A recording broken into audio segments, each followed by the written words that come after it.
This episode of the Modern Therapist Survival Guide is brought to you by Simple Practice. Simple Practice is a HIPAA-compliant, fully integrated EHR for health and wellness professionals in private practice.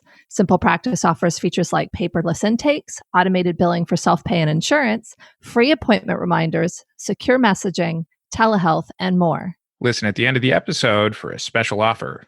You're listening to the Modern Therapist Survival Guide, where therapists live, breathe, and practice as human beings. To support you as a whole person and a therapist, here are your hosts, Curt Widhalm and Katie Vernoy. Welcome back, Modern Therapists. This is the Modern Therapist Survival Guide. I'm Curt Widhalm with Katie Vernoy, and if you wouldn't mind doing us a favor, wherever you are listening to us, if you wouldn't mind stopping by, leaving us a rating and a review, it definitely helps us out. And if this is your first time listening to us, please subscribe so that way you don't miss any of our episodes. And we have heard before that you're not really doing couples therapy unless you're asking about sex. And so today we are joined by Eliza Boquin. She is a licensed marriage and family therapist and sex therapist in the Houston, Texas area, also the founder of the Relational and Sexual Wellness Center. And she's here to talk sexy times with us. So we are super excited to have her. And thank you so much for joining us, Eliza. Thank you for having me. I'm excited to be here.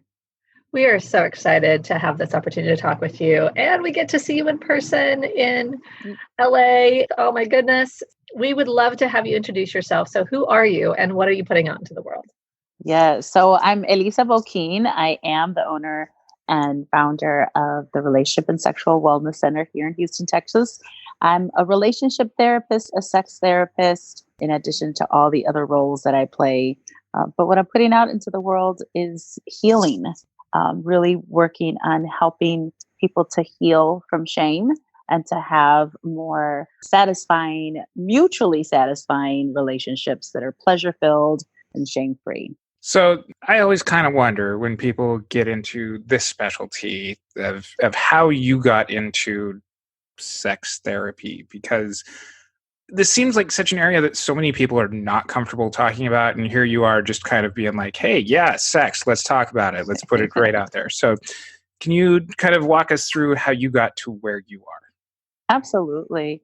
And I think part of why people shy away from even the idea of sex therapy is not really knowing what that entails. But the way that I became more interested in it was during internship, I started to do a lot of work with couples because I wanted to be a marriage and family therapist, but doing my work with couples, and then was also doing a lot of work individually with young women, girls who had suffered some sort of sexual trauma, some sort of abuse, violations. And I found it incredibly rewarding when I was working with the young women to see their healing process. And then when I was working with couples, the topic of sex was coming up, of course, and the program that I was in, we touched on the topic of sex, but we really didn't go very deep into it. And so I'm the type of person that when I want to do something, it's like if I learn about photography today, tomorrow I want to take the best pictures there is. I want to know all things by tomorrow. And so becoming a therapist was actually my second career in life. It was what I always wanted to do, but it took me longer to get back. And so at this point, I'm like, I can only help couples and I can only help individuals so far until I get more training on this. And so it was coming up whether I was seeing them in relationships. It was coming up whether they were, people were coming in talking about anxiety and somehow the topic of sex would come up, be it because there was some trauma in their past, be it because there was shame or misinformation. And I just thought, if I'm going to be effective at this and do it the way that I want to do it, and to really be able to meet my clients when they have the trust in me, when they're opening up and they're bringing up the topic of sex, which is often so difficult for many people to do, I want to be able to meet them where they're at and be competent and help them out. So many people don't ever have that come into their room in a really overt way. And I think there's a lot of therapists that just are very uncomfortable. Potentially their bodies close up, they get embarrassed or those kinds of things. So there was something that I think that you were doing differently, that you're getting a lot of those conversations happening. And I guess I wonder what that was. Like, how do you feel like you made it safe for your clients to speak about sex? So then you felt like, okay, I got to get really competent in this. Yeah, I think even the feedback that I've gotten from some of my clients is not feeling judged and not feeling shamed. And I think a big part of that is growing up, I'm Mexican and was raised Catholic. So shame was a big part was a big part of my upbringing. And, through my own healing and my own work, doing my own therapy throughout the years, I just realized, and it was so clear to me just how much shame had limited me in my life and how much it had impacted even my relationships. And so not fully knowing that that was kind of what I was doing, but really wanting to make it clear to my clients that this was a space that was going to be safe for them, and really just kind of intuitively not wanting to shame my clients. One of the issues that you deal with is when couples are avoiding sex. And this can be for any number of reasons that come out in therapy. But for people who are wandering into working with couples who aren't necessarily as adept at working with sex as a topic, what are some things that they should be looking for? How should they bring this up? How should they be addressing kind of the absence of sex? Yeah. So I think it's really important that the therapist introduce the conversation and introduce it in a way that, again, is non-shaming. And so just even being able to ask that as part of your intake process, when you're asking about communication, when you're asking, about everything else that you ask about. So are there any concerns that you have right now about your sex life? Where the therapist is introducing it. And really what that's doing is it's giving the client permission to be able to bring this topic up. It's letting them know you're comfortable going there. I think the other major thing, like I said, is not to shame clients, to get some solid training on how to be able to address some of these topics, because a big part of sex therapy is us being able to really check our own biases and check our own shame. And so if there was any two things that I would say, if you're not going to go into sex therapy per se, it's to bring up the conversation in a way that is non-shaming, and then get even some just basic training on how to address this topic, because a lot of times clients are waiting for the therapist to bring it up. And, I've heard other therapists say, well, if the client doesn't bring it up, I'm not going to bring it up, if it's a concern to them. But I think when it comes to the topic of sex, especially, people don't have the language. People don't know how to approach it. They don't know if you're going to be comfortable talking about it. So sometimes just by not talking about it, the client can read that as, well, we're just not going to go there because my therapist isn't comfortable going. We should do more than just point them to an Esther Perel podcast. Although Esther Perel is amazing. Yeah. So yes. Uh-huh. Yeah, I mean, I think it's kind of funny because there's so many therapists that I think say that. It's like, if they're not bringing it up, then I'm not going to bring it up, and that kind of stuff. What do you think they miss when therapists aren't introducing this conversation or getting that data? I think they're missing a really big part of what the big picture is within the relationship. I mean, it's such an important part of our romantic relationships, whether you're having it, whether you're not having it. They miss so much because a lot of times it could be that clients are coming in and they're talking about, oh, I don't feel connected anymore, or we just, we don't communicate very well. And then what they're not talking about is, for example, why we're avoiding sex, or if we're avoiding sex, what's happening? What's this? Is this part of discrepancies in desire, or is there more going on with the client? The other thing that I think is really important is when people bring up challenges around their sex life. Right away, many therapists will pathologize what is happening within the relationship. Is it a medical thing? Does somebody need to take a pill? Was there some sort of abuse or trauma? But I think what they will often miss is often it's a lack of education. It's a lack of education for the clients who have now placed certain expectations on their relationship based on misinformation. And they're having very real disappointment, very real shame, very real disconnection. And yet it's all based on misinformation. And so I think we really miss a big part of how we can help to strengthen a relationship when we're not even willing to bring the conversation into the room. I always go back to how therapists are typically trained. The typical therapist, at least here in California, gets 1.5 semester credits in sex and sexuality, which does tend to focus on a lot of, at least the class I took, a lot of the physical aspects of what can go wrong with sex. But I don't think that it really opens up the way for therapists to really comfortably start talking about sex. And I'm wondering if this is something that happens in other parts of the country too, as far as training, and why this becomes such a big post-graduation need for training that is just kind of incomplete when it comes down to here's how you talk with other people about sex. Right. I don't think it's exclusive to California. I'm in Texas, so there you have it. There you have it. But I think a lot of it is because, again, there's just so much misinformation and a lack of education, a lack of training around it. It's like I said, it's very unfortunate because our clients really need to be able to understand how our sexual health is just as important as our mental health, our physical health.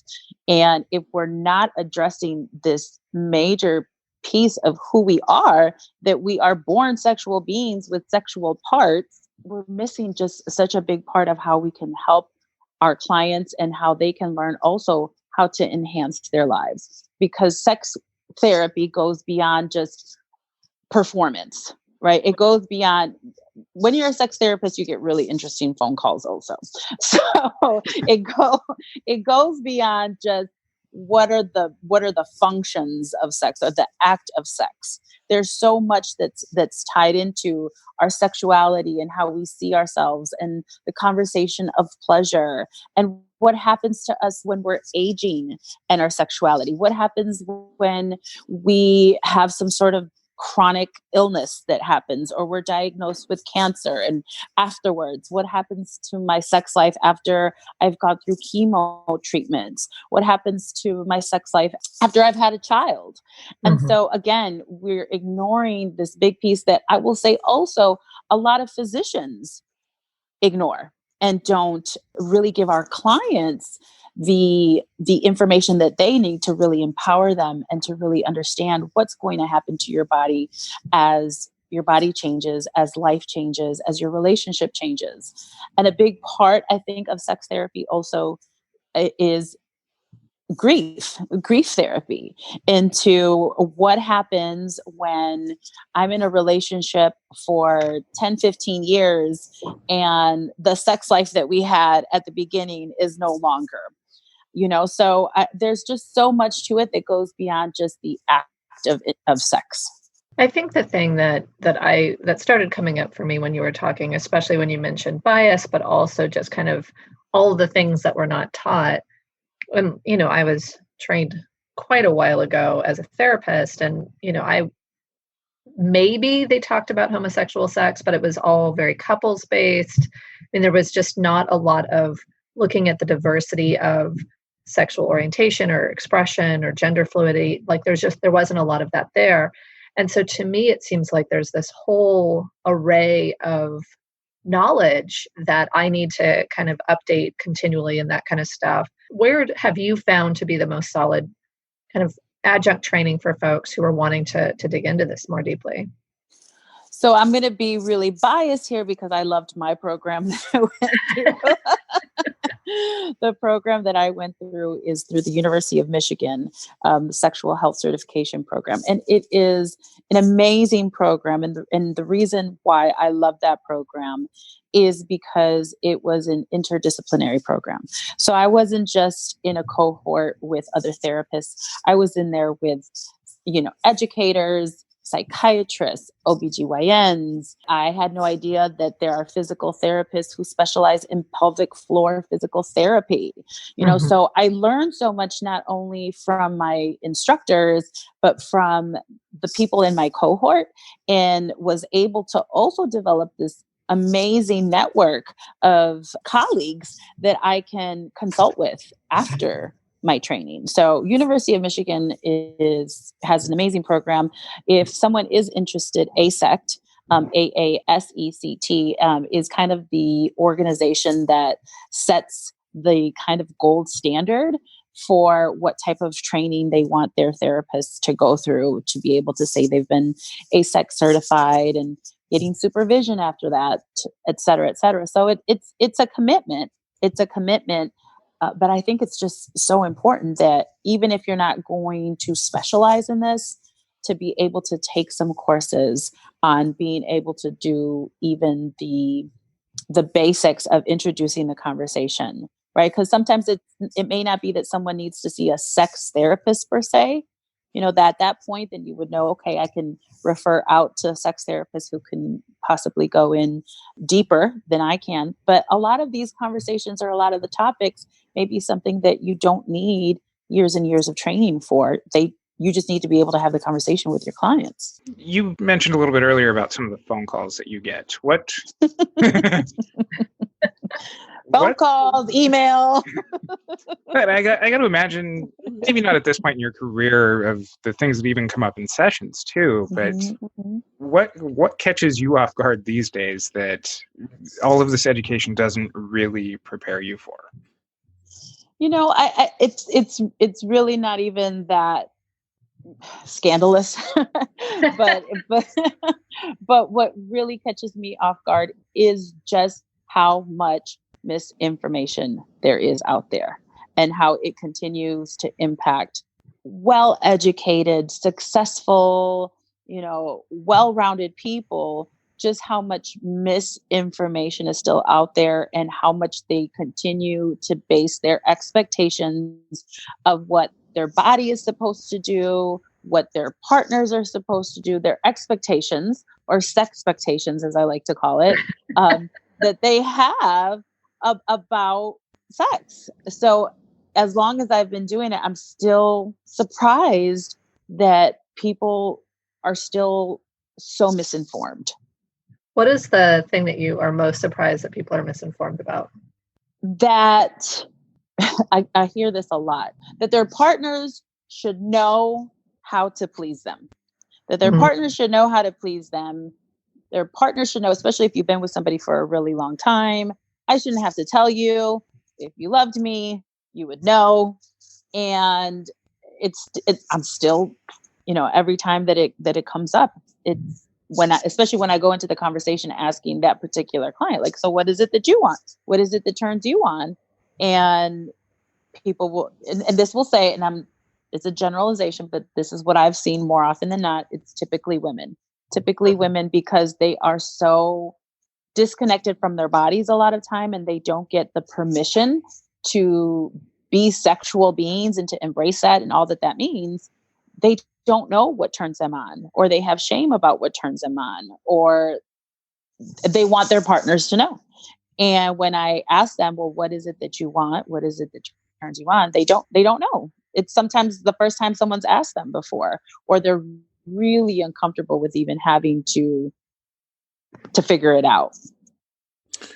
I'm kind of surprised that this isn't even a little bit more equal, as far as men maybe not even having kind of the emotional connection of being able to talk about what their turn-ons might be, and kind of seeing this from a gender-based standpoint, as far as the communication breakdown maybe having different origin points. But I don't have a question. This is just more of an observation.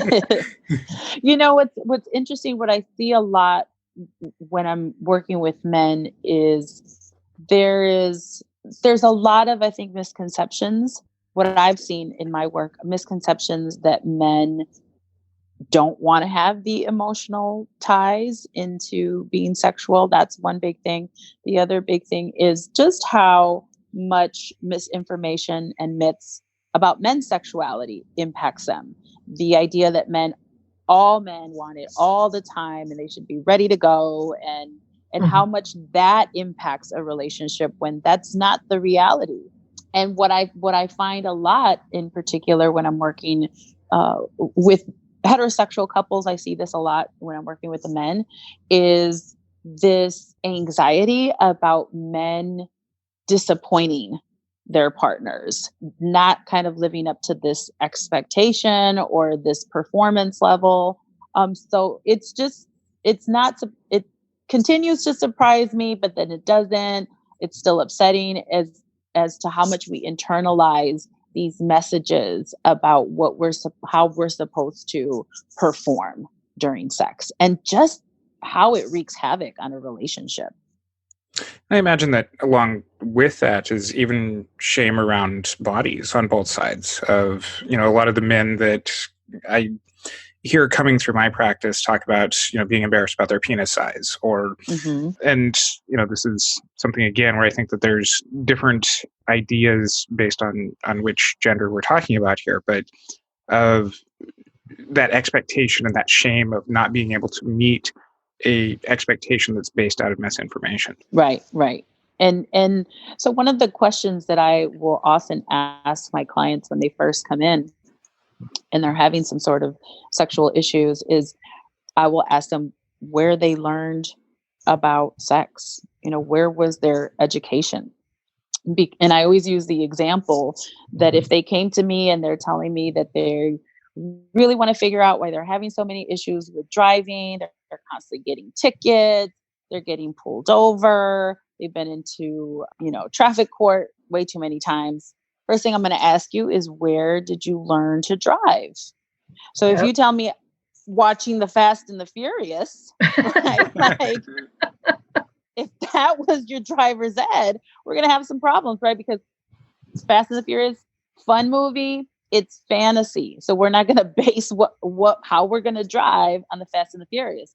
And for so many people, for a lot of men, their formal sex ed was porn, sexual imagery, right? And so that's not a judgment on porn. You just have to understand that's a fantasy.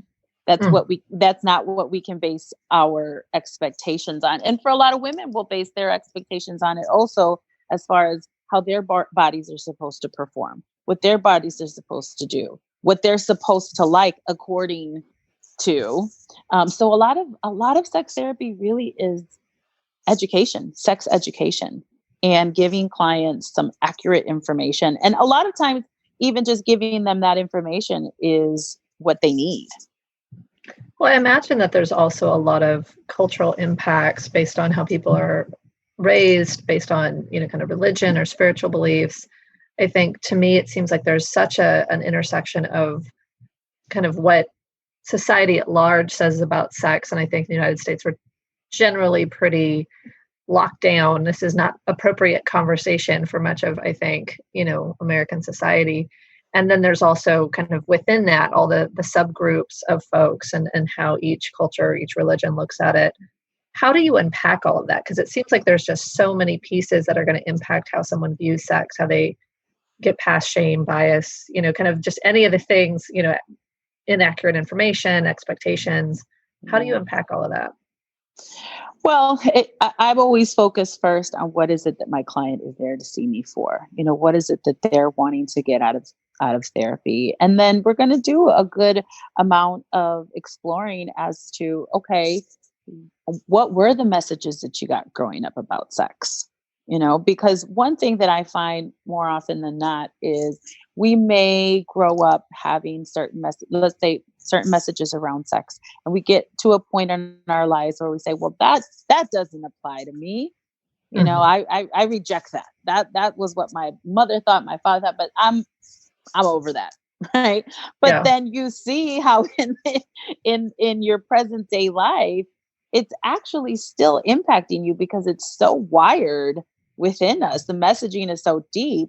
So a lot of times it's even bringing to the surface how that makes that message, you may actually still be operating under that belief. So a lot of it is to just really even understand what were the messages that you were given, and how you might still be loyal to those messages. We tend to skew our conversations a lot of times to how this plays out for you as the therapist outside of the office. So when you're at your dinner parties and people find out that you're a sex therapist, what's the reactions that you're getting as this kind of plays out as you lead kind of your, authentic life, talking about your practice and about what you do? Yeah. So I always tell people I usually get two reactions. I usually don't tell them I'm a sex therapist. Someone will either someone I'm with, like, oh, she does sex therapy or whatever. But when they find out, I usually get one of two reactions. And that is, oh, you're a sex therapist, so it'll either be, oh, or it'll be, oh, like, oh, okay. And I think, again, it's because people don't really know what a sex therapist does. Sometimes people mistake me for a sex coach, right? Not what I do. I always tell people when they ask, well, what does a sex therapist do? I talk about sex. I have more training on how to deal with issues around sexuality, around sexual health. That's it. I mean, what does a grief therapist do? What does an addictions therapist do? And so once I tell people it's still talk therapy, and they're like, oh, I'm like, I just know how to address more of these issues. I've just spent more time training on how to address certain issues that might be impacting our sexuality. What are the biggest misconceptions you've heard as far as what people think it is that you do? They think I'm going home with clients and instructing them, positioning them. I've had people call and say, do you teach intercourse? And so wow. I think they think it's more hands-on, more of a coaching type of position. Or I think sometimes some of the times the people that call me, they think it's a front for something else. Like they want to know what types of services, what types of sex therapy services do I offer? So people, like I said, I think they hear the word sex and it sounds a lot more scandalous than it really is. It's so interesting that we've kind of scandalized the word sex when it's such a natural part of our lives. Absolutely. What do you think that the typical therapist is getting wrong without some of these deeper conversations and further trainings in talking about sex and sexuality? What they're getting wrong. That's tough because I don't know that I want to say that what they're getting wrong, but maybe maybe the misconceptions is, again, I think the go-to is to pathologize something. And I'll give you an example. If we have a heterosexual couple that comes into therapy, and something that's very typical is the woman is not as interested in sex as, let's say, her partner. Automatically, it will often be pathologized. Well, either maybe she's going through menopause, maybe it's something hormonal, maybe she's been abused, et cetera, et cetera, et cetera. Whereas automatically it's seen as a problem per se, that she has a certain level of sexual desire, which it may not be a problem. So I think the biggest go-to is to pathologize automatically. Something is wrong. Let's fix it with a pill or sending her to see a physician without asking what else might be going on. So a common thing that I work with when clients come in, I do a lot of work with women. I love doing a lot of individual work with women. And one thing that I often see them for is pain during sex. And a lot of times that's not even a question that is asked by therapists. If you have a couple that's come in and asking the woman, is there any pain at any point during sex? And because there are a lot of people who think that there's on some level, there's going to be some pain or some discomfort. And a lot of times these women have already seen medical professionals who can't find an explanation to this pain. And they've kind of just decided that it's something they've made up in their head, et cetera, et cetera. So I think automatically assuming that the woman is not wanting to have sex because something's wrong with her, like she's just not in the mood or she needs a pill or it's hormonal, part of those major misconceptions. And I think another thing that oftentimes gets pathologized is not having sex, whether it's not having a partner or not having sex with your partner or partners. What are your thoughts about that? Because I think that that's something that I think is pretty misunderstood and probably is not uncovered, because if the therapists aren't asking and the clients aren't volunteering because they're not having sex, it seems like that could be missed pretty often. Yes. So I always want to get more curious about that. Are both of the partners, okay with it? If it's someone who's not even partnered up and they've decided that they're going to be celibate per se, my big thing is to find out, one, is this causing distress in my client? Is this something that they want to work on? And then for them to understand that part of being sex positive, that's a term that we will hear a lot, often is sex positive. And that's really about making decisions and choices that we can feel good about without the shame. And to understand that what we choose to do with our bodies, that is up to us, that it's up to us and that we can exercise that autonomy. But I think a lot of times that's not the information that people are getting, that you get to decide what your sex life looks like. If that's with a partner, then you and your partner get to decide what that looks like and what works for you versus what people are telling you what it should look like, especially when it doesn't fall into this nice, neat little box, when it's a little bit outside the box. Because when it's outside the box, that's when people start to struggle with the confusion, with the shame. Is something wrong with us? And so really helping them to construct a sex life design a sex life that works for them. So it really comes down to making sure that you are bringing it up, making sure that you have up-to-date information so that you're not kind of pathologizing or supporting some of these myths or things that have typically been kind of spread around through whether it's porn or just kind of society. And then really identifying with the client what it is that they want to be able to have the sex life that matches for them. Yes, absolutely. Absolutely. Our guest today is Eliza Boquin. Where can people find you on the internet and more about your practice? Yeah, so you can go to my website, trswc.com. I'm also on Instagram and Facebook. I've actually began to rebrand at the beginning of this year. So on Instagram and Facebook, you can find me at Flow and Ease with E. But yeah, I'm in Houston, Texas, and also the co-founder of Melanin and Mental Health. So hopefully we'll get to see some of you all at this conference. Woohoo! Excited about that. I'm so excited about the talk that you and Ebony are doing at Therapy Reimagined. And Ebony is your co-host or co-founder of Melanin and Mental Health. And you guys will be talking about race and racism in therapy. Yes. So excited, and to see you in person.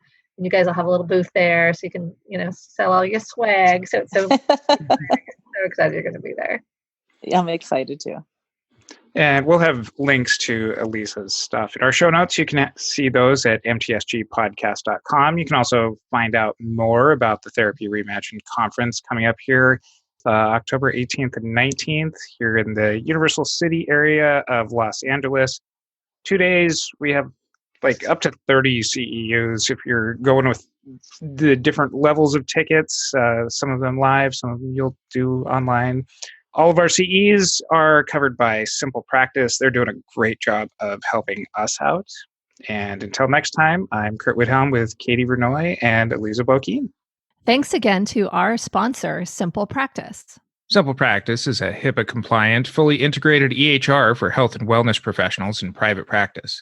It consistently ranks as the #1 most popular mental health software on Capterra and has collected over $2.8 billion in revenue for its customers. Simple Practice offers features like paperless intakes, automated billing for self-pay and insurance, pre-appointment reminders, secure messaging, telehealth, and more. Learn more by going to simplepractice.com/therapy reimagined. You can also sign up and receive a special promotion of getting 3 months of Simple Practice for the price of one, equivalent to a $50 credit. Please note this offer is valid for new customers only and does not include product add-ons. Once again, that's simplepractice.com/therapy reimagined.